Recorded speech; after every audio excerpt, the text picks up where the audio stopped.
Hey everyone, welcome to Careers Out There. I'm your host Mark Luber, and we're helping you find a career that fits you. Today we're going to learn about sports careers, and we're going to specifically focus on being an assistant football coach. Our guest is Mike Rutenberg. He's an assistant football coach for New Mexico State University. It's going to be a great show, so stick around.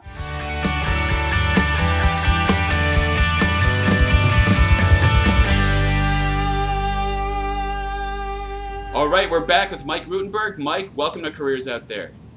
Thank you. Thanks for having me. All right, so tell us a little bit about what it means to be an assistant football coach.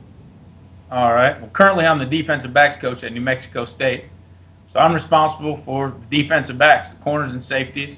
We also have a corners coach who works with me and does a great job.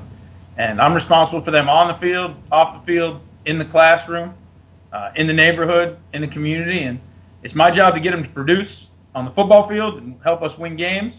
And it's my job off the field to help them get their degree, to help them lead good lives as young men, to help them mature and develop and be productive people in society. Also, I'm responsible for recruiting an area, and that area for me is Los Angeles, San Fernando, and San Gabriel Valley. And on top of that, I'll also recruit defensive backs across the country. That's a big job. Big job, but it's fun. Right. And how much time is spent where you are with the players versus where you're with other coaches or on your own? Well, the NCAA gives you a rule that you can only spend a certain amount of time with your players. So we use that time with our players, on a daily basis in defensive meetings and position meetings with the defensive backs. We'll break it up even more where I'll work with the safeties and the other defensive backs coach will work with the corners. We do a lot together. And then we go out on the field for practice where we have them for all of practice. Within practice, we have them as defensive backs together for 30 minutes. And we may break up and then go as a defense and then against the offense or against the scout team. And then once meetings and practice are over, the players are on their own to work on their studies or whatever they may be involved in the community. And then as coaches, we're together all the time. I mean, the defensive staff room is like our home away from home. So we're in there constantly. And how many are there of you? On an NCAA coaching staff, you're allowed 10 coaches, including the head coach. So there's 9 full-time assistant coaches, including the head coach is 10. Then you're allowed graduate assistants. So there's a defensive graduate assistant, which is the position I started at UCLA, and an offensive graduate assistant, as well as support staff. On defense, there's, including the head coach who works with us, there's 4 of us on defense. So you were with Coach Walker at UCLA, is that right? Yes. I was actually, go ahead. And then you followed him over? Yes, I was actually with him at the Washington Redskins. He was a defensive backs coach, and I got to know him there. I actually picked him up for his interview, and I really took a liking to him, and he did to me, and he really took me under his wing. And when he went to UCLA to become the defensive coordinator, I followed him there, and we were there for 3 years. And then when he became the head coach at New Mexico State, I was lucky enough to have the opportunity to come here with him as a full-time coach. Nice. I'm sure a lot of people are watching, and they can tell you're young. You're not even 30 yet, right? No, 28. Okay, so they're all wondering, okay, how does someone get to do this? Where did it start for you? Well, for me, it started as a lifelong dream. And, I think everybody says, oh, sure, everybody's got a dream. I mean, this is all I ever wanted to do. I don't think I watched cartoons. I didn't really play with toys. I mean, I watched SportsCenter and football and ESPN. And then, playing in high school, this is all I wanted to do. I wasn't the greatest player, but I understood the game, and I really paid a lot of attention to film study. And then the same in college. And after my sophomore year at Cornell, I got an internship with the Redskins, and I just tried to run with it and do a lot more than was asked of me and try to get as many responsibilities as I could. I never wanted to go home from the office, and then was lucky enough to go back after my junior year as an intern in the scouting department. Again, I just tried to be a bulldog and do as much as I possibly could. Was lucky, went back for my spring break. I worked the draft. Instead of going away to a cool place during my winter break, I worked for the Redskins, and then went back after graduating from college as an intern, not making a whole lot of money, and worked my way up from there. That's exciting. Now tell us, I think you said to me earlier that you did a lot of doodling in high school. You were drawing out plays on your notebook in class. Is that right? Yeah, that was more in college. In college? Okay. Yeah, in college. Not that I wasn't paying attention, Of course, but of I course. definitely I had my notebook and I was always drawing plays and trying to come up with new plays or fitting defenses to the plays that I came up with or drawing up a new blitz. So I just really have a passion for the game and the strategy in the game. It's funny because I want everyone watching to know. We interviewed someone recently. His name is kind of known as Odd Todd. He's a freelance animator, and so he does animation for Time Magazine's website and ABC News on television and NPR's website and lots of other places. And he said that he used to doodle in class in high school and college, and he was always doodling cartoons. And so Sure. now he's doing that for a living, and you were doodling back then, and now. So I just want people who are watching. I don't want to encourage them to not pay attention to their teachers, of course, when they're sitting in class. But you can take those little things that you're just all geeked out about and you're just really passionate about, and you could turn that into your career. You really can. Absolutely. So talk to us about a typical day. Walk us through, you wake up in the morning. What's it like? You go to work. What happens? All right, wake up in the morning. I'm lucky I live about 10 minutes from the office. I always make my cup of coffee here, and it's usually done by the time I get to the office. So in the office by between 7 and 7:30, another cup of coffee. And Coach is great. He gives us some time before. We usually have an 8 o'clock staff meeting, and I'll spend about 30 minutes just getting organized, catching up on anything I might have left from the night before, or preparing for the staff meeting or taking care of something that I would have to take care of, just getting my thoughts in order. And then we usually have an 8 o'clock full staff meeting, which will go for about 30 minutes, where Coach reviews the schedule for the day, any thoughts he has, any reminders he has for the staff. And then once he's done with that, we'll break up into an offense and defense, and we'll get together as a defensive staff. And let me correct myself. There's 5 of us on defense, not 4 of us. 5 including the head coach. So the 5 of us will be in the room, and we'll start game planning for our opponent, starting with the base and moving to the most complex into third down and red zone. We do first and second down, third down, and that goes each day. And then we have to prepare for practice and draw up practice cards and make practice scripts.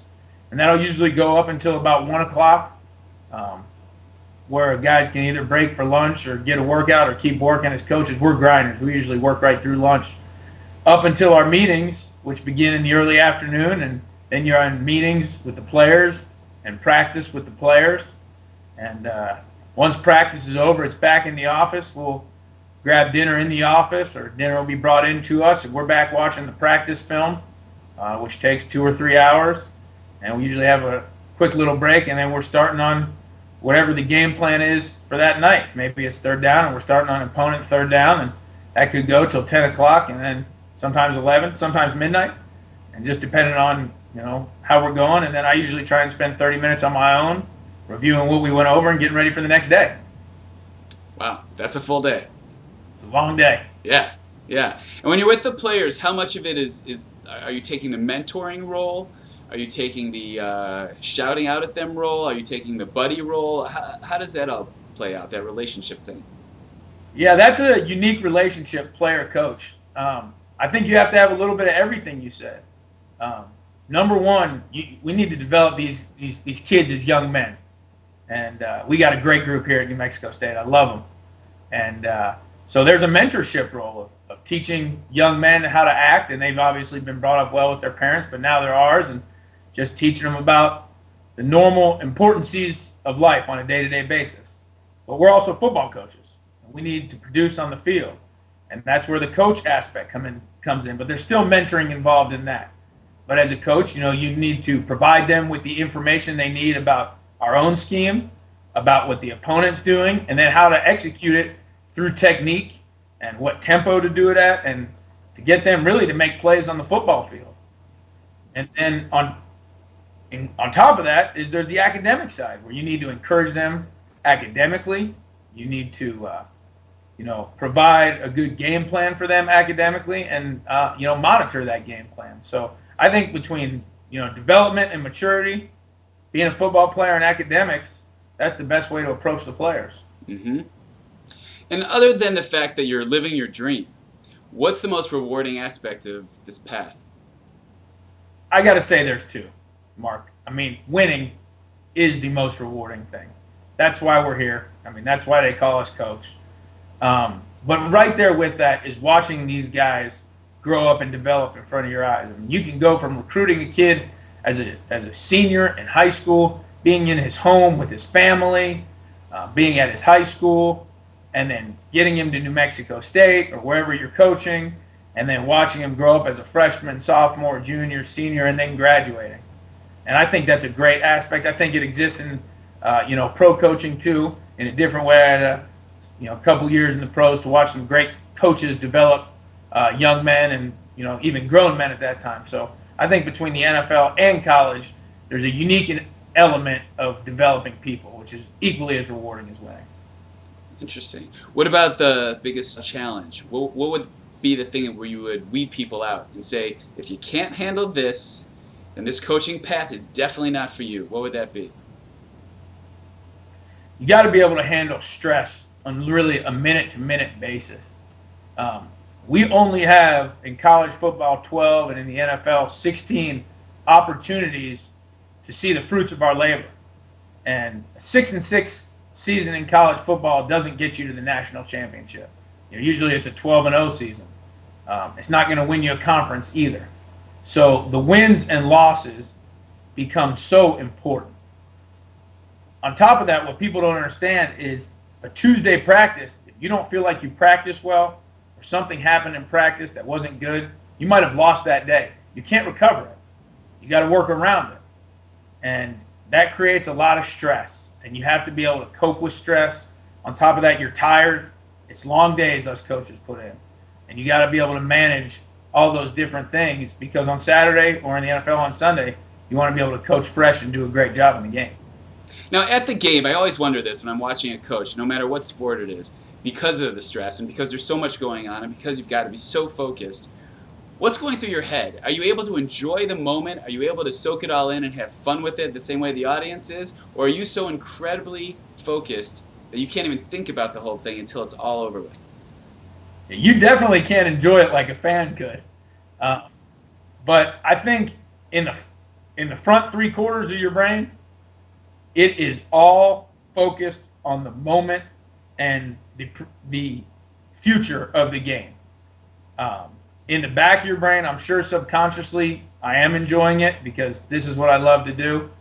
But 95% of my thoughts are geared to what's happening on the field in that particular play, what might have happened on a previous drive, a previous quarter, and what we think is going to happen. And then how we're going to manage that with our players on the sideline or in halftime. So the game is unbelievably stressful. I mean, I would guarantee most coaches come out of the game with a pretty serious headache. But that headache goes away quick if you win. I'm sure it does. And what do you do to deal with that stress? Is it just like workout and sneak in a workout in the middle of the day? Absolutely. I think as I've matured a little bit in this profession, working out is key during the day, just to give yourself 30 minutes, whether it's before practice or after practice, just to kind of free your mind. Now, I always find myself when I'm working out, whether I'm on the treadmill or just out for a run, or I'm thinking about football and I'm thinking about what I have to do for the rest of the day or what I've done or how I'm going to teach this coverage or what my practice drills are going to be, but I'm in a freer mindset. Or maybe I'm thinking about a recruit, or I know I want to call a recruit that night, but my mindset is much freer. And that does, alleviate some of the stress. I think during a game, you really just got to control your emotions and try and breathe slowly and slow everything down to alleviate some of the stress during a game. And during the game, what specifically are you doing? What is your role? Are you on the field? Are you in the booth? Where are you? For the last 4 years, I've been in the booth. So I'll speak about the booth. And being in the booth as a secondary coach, you're focused on watching the secondary and really the back seven, the linebackers and the defensive backs in pass coverage and in their run fits and seeing how they're reacting to what the offense is doing. Then you need to see what is the offense doing and what you think the offense might be doing against your defense to predict what calls might be successful, what adjustments you need to make. So during the game, I'm focused on the secondary, and then I also work with Coach Walker on in-game adjustments, by what they're doing and what tendencies we had on them as compared to what they're doing now during the game. Okay. Now, in addition to dealing with the stress, for other people who want to do what you do, they're watching right now, no matter what age they are, high school, college, out of college, what are the personalities and skill sets that they really need to have if they're going to go this route? Sure. I think number one, in whatever route you're going, you got to be a good person. You got to have integrity. You got to be honest. And you're going to be successful if you do that. But specific to coaching, I think number one, you got to be a people person. On a daily basis, I'm dealing with 10, 11 other coaches on the staff. I'm dealing with support staff, administrative staff. Then you're dealing with your players. And you deal with the great thing about coaching football is you deal with all different kinds of players. Players from different parts of the country, players from different backgrounds. And you got to have people skills to be able to do that. Along with people skills, you got to have communication skills. When is it time to raise your voice? When is it time to lower your voice? When is it time to say a lot? When is it time to say a little? And those things I think are pretty underrated because those can be very forceful. You got to have work ethic. I mean, you have to be able to work hard and be willing to make the sacrifices necessary to do that. I can't tell you how many weddings I've missed. I've missed funerals because they're during the season, and you can't get away really during the season. So you have to be willing to sacrifice. You're going to work late hours. And the last thing I'd say is you have to have, and I mentioned this earlier, just the ability to cope on a daily basis with the highs and lows of this profession. You can't ever get too high. You can't ever get too low. If you can really approach it, even keeled, knowing when it's time to get emotional or back off, I think you can be successful.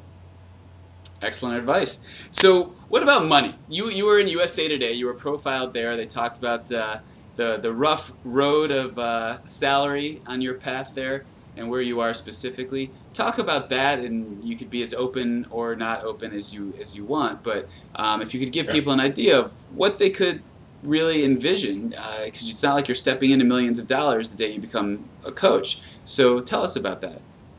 Sure. I think to be a football coach, you need to be willing to take some jobs that might not be as financially exciting as maybe some other jobs or some jobs some of your friends might be going for. I mean, a lot of coaches have started off as, like I did, as an intern and then a graduate assistant coach where you're not making a lot of money. As a graduate assistant coach, this is public information.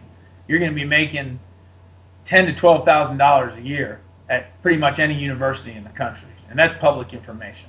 As an intern, you're probably going to be making similar amounts of money. And as you move up into assistant coach positions and then coordinator positions and hopefully head coaching positions, obviously the money increases. But you're not going to be paid a lot of money, and you're going to be putting in a lot of hours as a younger, more novice coach. And I think you got to be willing to do that. And in the NFL, the pay scale raises. And again, but as a young coach in the NFL, like I was as a young scouting assistant, I was making peanuts. But as you move up, and deservedly so, there's more money as you move up the ranks. So you just got to pay your dues. You got to pay your dues. You got to pay your dues. Yep. Talk about educational backgrounds. Now, you went to Cornell University, and you're a graduate of their famous hospitality program. Excellent program. I assume that is not the typical background of most football coaches. What would you say is more typical, and what would you say people need to have who want to go that route? Now, I get asked that question all the time, Mark, and a guy who I coach with gave me the best advice. There is no typical path. You kind of have to blaze your own path. Now, along with that, a great thing to do is to read about some of these great coaches out there and how they got there.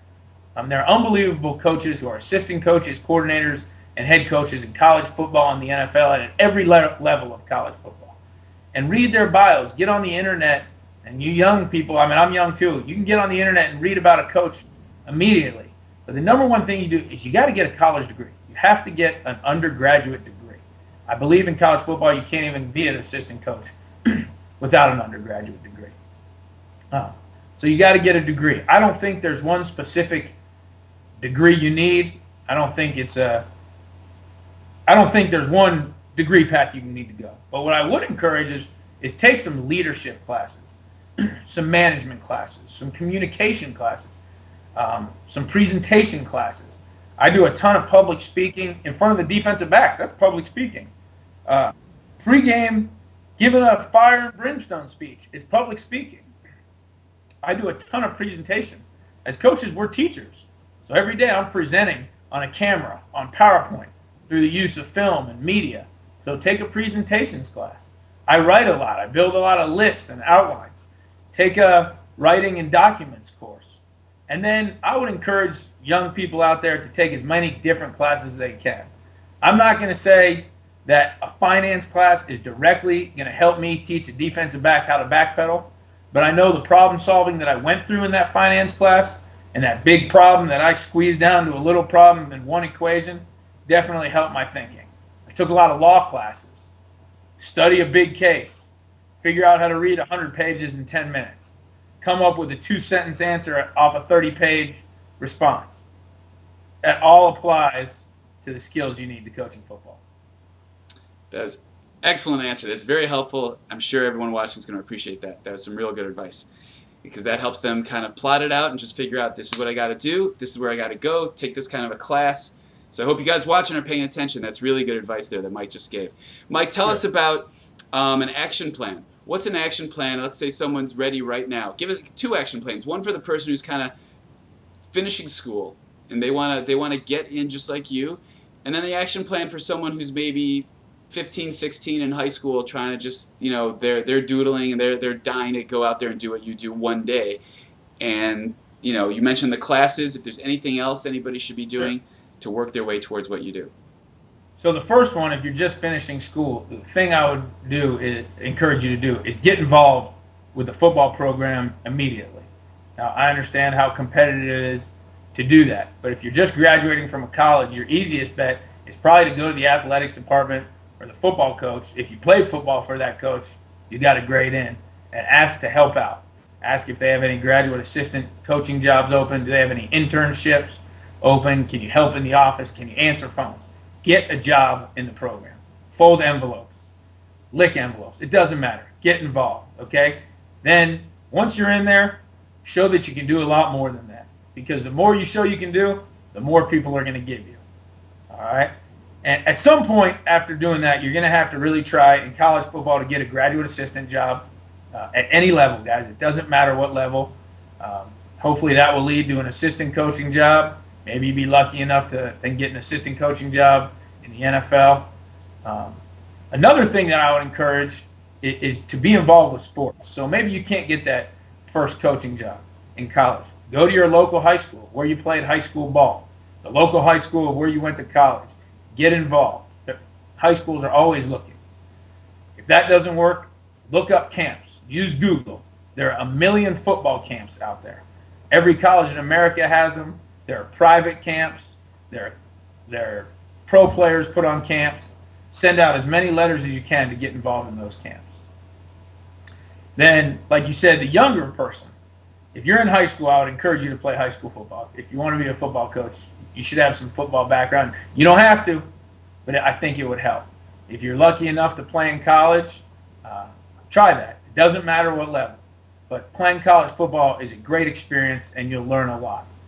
On top of that, as a younger person, when you're in college, try and work internships. Go to the athletic department and get involved with the football team.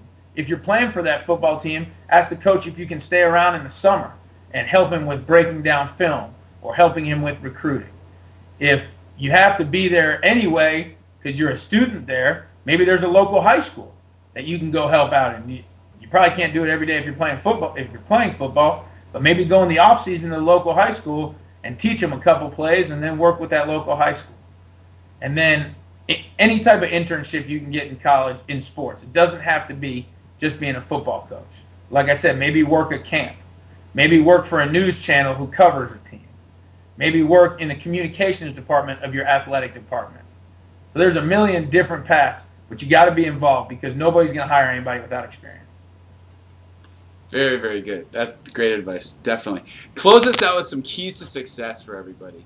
What are some good keys to success? Within coaching or within life? Let's do both. All right. Well, I don't know if I have all the answers, but let's start within coaching. The first thing is you got to work. You got to come to the office every day with the attitude that you're going to give it everything you got. I always like to say when I go to bed at night, and Greg Williams taught me this, I always give him a shout out. When you put your head down at the end of the night, you got to be able to say, I gave it everything I had today. So a work ethic is going to be a key to success. Doing the right thing, not cutting corners. If you have an assignment, execute the assignment. Don't try and get the easy way out. Don't try and go behind somebody's back to do it. Just do the assignment, okay? If you need help, ask, but do the assignment. The other thing I would say in coaching is be a people person. Be nice to people. Help people. Help the other coaches. Work with the players. If you see a young coach struggling, give him a hand. Help the head coach. He's got a lot on his plate. In life, I always say this, I've repeated myself, you got to be a good person. I just don't think you can succeed in life not being a good person. I know you can. Live your life however you want to do it. I mentioned earlier, I live it by working. This is my passion. I don't have a lot of other hobbies. But live your life in a way that's going to fulfill you on a daily basis. Create whatever balance you need. It doesn't need to be 50-50 work and play. Maybe it's 80% work and 20% play. But have a game plan in life. And that's the last thing I'd say. Have a game plan. In coaching, you need a game plan. And in life, you need a game plan. And if you can work towards each little goal in your game plan, if something goes bad, back up a little bit. Oops, messed that up. Let me try and work this out. Let me make a phone call to somebody who's done this well before. Oh, that's a good way. Let me read a book about it. One thing I do, I read a ton of books about head coaches and get great ideas from them. So that would be my game plan, and I hope it helps everybody. That's excellent advice. That's very helpful for everybody. Tell us what's in store for you in the next month or so, Mike. Sure. Well, we're about to start training camp, actually just a couple days away from this interview, and got a couple weeks of camp. We'll be getting ready for our season opener September 11th. And who are you playing? San Diego State. Excellent. Excellent. Well, good luck with that, and good luck this whole season. I'm sure the whole audience is going to wish you the same. Thank you so much for joining us. Really appreciate it. Thank you. Thank you for having me. Everybody, as always, here at Careers Out There, you get real advice from real professionals like Coach Mike Rutenberg here. Mike, thanks again. Everybody, I'm Mark Luber. Look forward to seeing you again soon. Take care.